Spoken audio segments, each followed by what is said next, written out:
je disais que ce pont représente donc euh, à quelques détails près à quoi ressemblera le pont du petit voilier océanique de la première phase du projet Godessarc. Euh, donc, euh, euh, donc là, c'est le pont donc, de la maquette creuse dont on voit l'intérieur.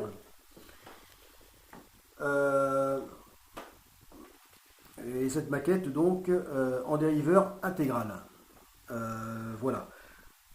Donc, par exemple, alors je disais que ce que l'on ne trouvera pas dans le vrai voilier, c'est ce- cette,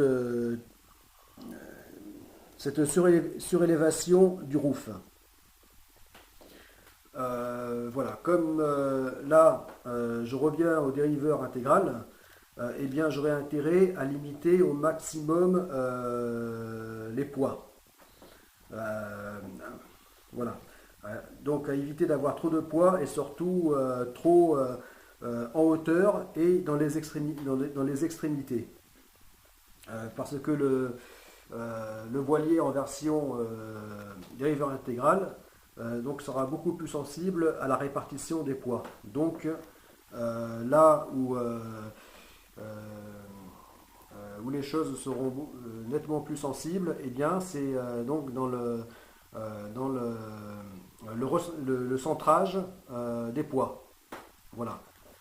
Pour le dériveur intégral, il sera d'autant plus important de vraiment centrer les poids euh, euh, le mieux possible. Voilà, donc c'est pour ça que au lieu donc de ce roof, de cette surélévation du roof, eh bien, euh, eh bien, euh, il y aura donc plutôt une casquette sur la descente, donc pour se protéger des embruns et aussi protéger le poste de manœuvre,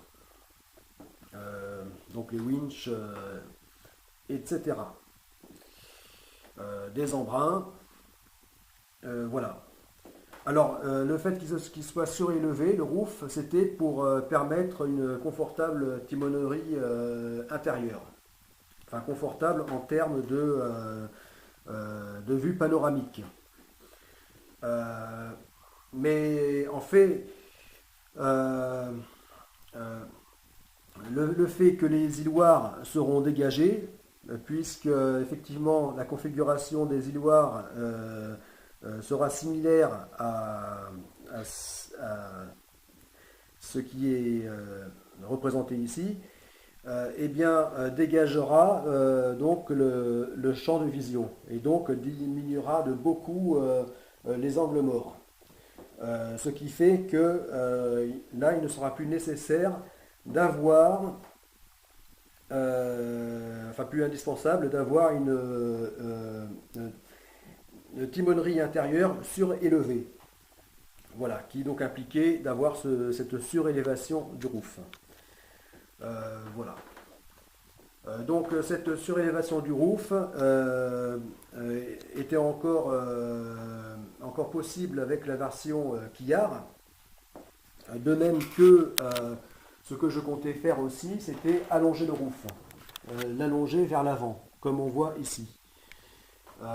Donc il est allongé de 1 mètre de plus par rapport à la version originale, c'est-à-dire la version telle que l'a dessinée l'architecte naval. Oui. Et eh bien, voilà. L'inconvénient, c'est que prolonger le roof vers l'avant était pénalisant pour le dériveur intégral. Voilà. Donc passer pour le quillard, mais surtout maintenant que le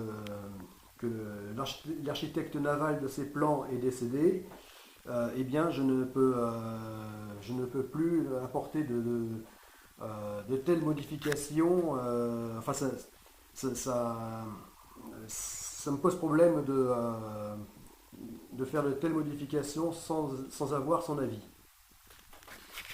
Euh, voilà, donc,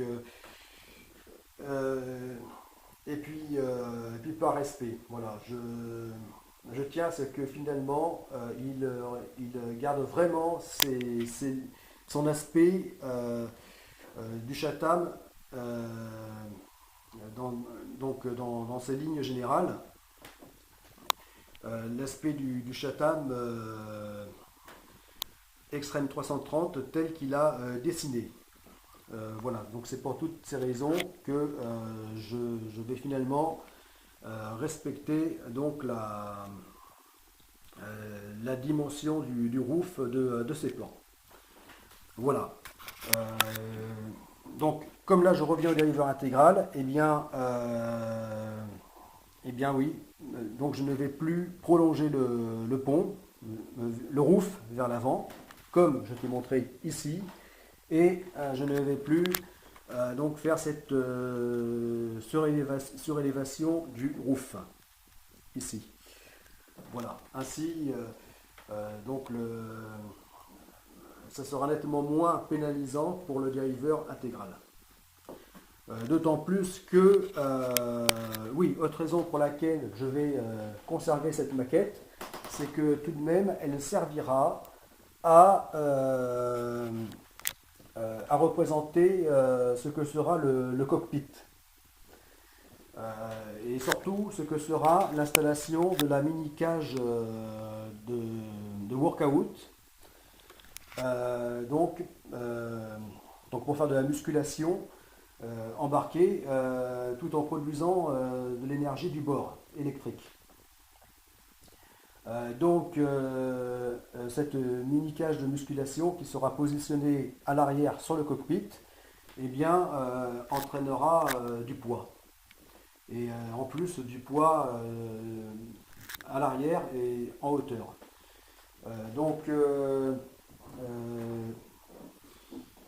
Eh bien, il sera d'autant plus important d'économiser du poids. Voilà, d'éviter d'avoir du poids en plus.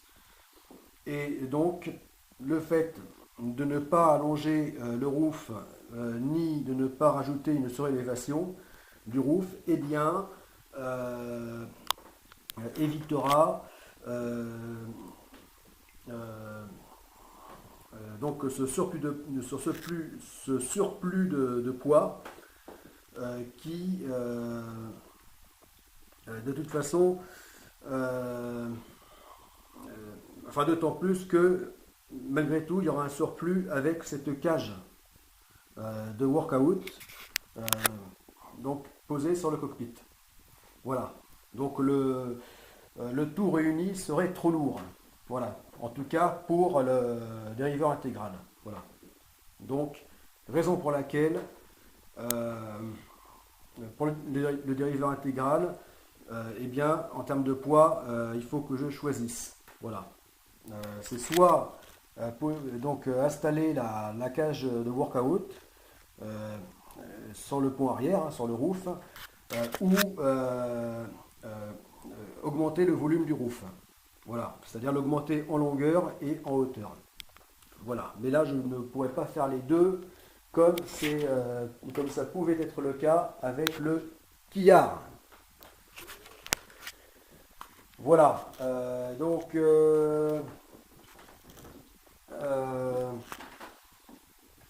voilà, donc c'est pour cette raison que ces deux maquettes quand même, elles vont être utiles.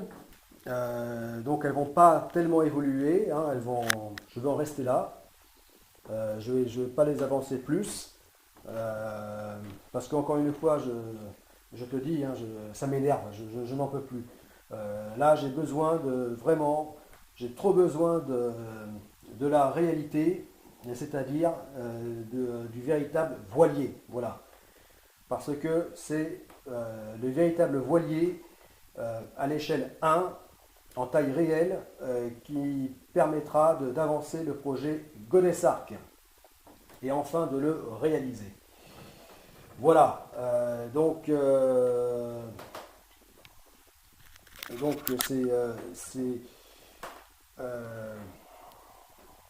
ces deux maquettes n'iront pas plus loin, sauf peut-être, comme je l'ai dit, pour quelques détails de concept. Voilà. Mais en fait, elles ne seront jamais finies, ces maquettes, parce que la seule chose qui aujourd'hui m'intéresse, c'est de finir le véritable, pour que enfin le projet Godesarc soit le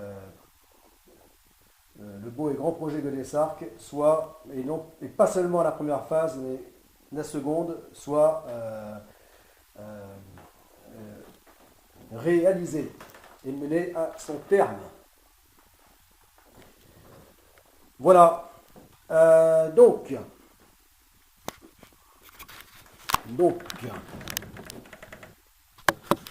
alors ici, on voit donc le dériveur, enfin là en version dériveur intégral. Voilà, c'est-à-dire sans quille, le fond plat, tel que je vais le construire. Et donc là on voit la fente. On voit la fente, là. Voilà, la fente dans laquelle rentre la dérive. Voilà. Voilà, donc là c'est version dériveur intégrale avec la dérive basse. Et lorsqu'elle sera rentrée à l'intérieur dans le flux de dérive, eh bien voilà, avec la dérive en position haute. Voilà.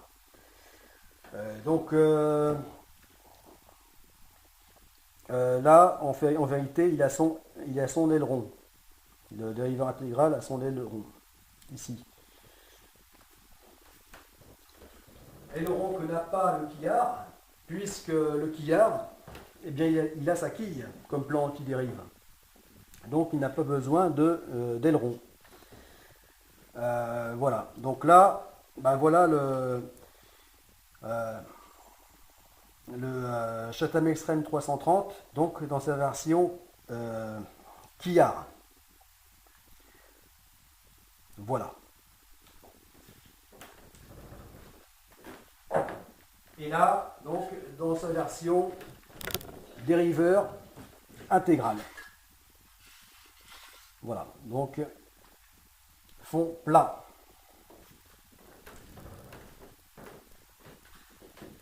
Voilà. Donc,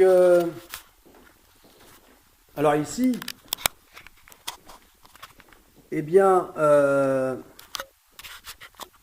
là, on voit le fond plat du dériveur intégral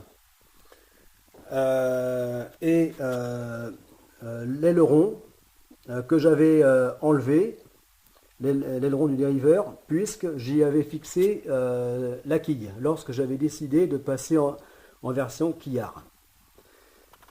Mais maintenant que je reviens à la version dériveur intégral, eh bien, il va falloir que je replace l'aileron du dériveur intégral. Voilà. Donc là, c'était un reste d'aileron. Voilà, donc je vais le reprendre et le reposer.